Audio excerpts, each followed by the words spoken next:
While garlic is an essential cooking ingredient, the actual process of peeling garlic cloves can become tedious. After all, it might take a while before you actually get to the part of the bulb you want. Even then, accidentally ruining the bulb in an effort to get to the cloves can be common. These issues are probably why you are reading this article. There are tons of ways to make peeling garlic cloves easy and quick. But have you ever tried soaking garlic cloves in warm water for 15 to 20 minutes before peeling them? Yep, it makes peeling so easy that you can literally do it with your fingers.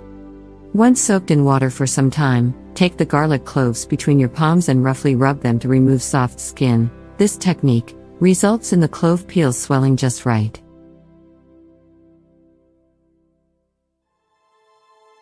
The simple hack of soaking garlic cloves in warm water gets rid of all the annoying elements to reveal shiny naked pieces. It does work miraculously, but keep in mind that it takes time.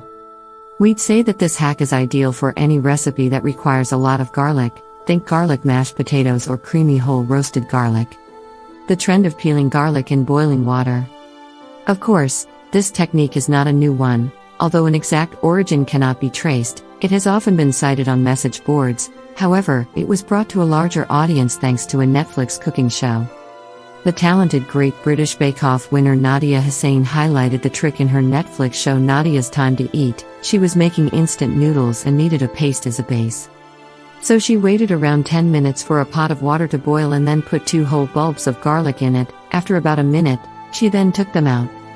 Rather than spending loads of time peeling them individually, let's stick some boiling water in there. 1 minute. They should peel very easily, she said in the first episode of her Netflix show. Waiting around 10 minutes for the water to boil might seem time-consuming. However, this time-saving hack works best if you have a lot of garlic cloves to peel. Wait for a couple of minutes to let the garlic cloves cool slightly, as you don't want burned fingertips. The next time you want to peel garlic cloves, don't feel frustrated by crushing or shaking. Put those little bad boys in warm or boiling water, then peel them with ease.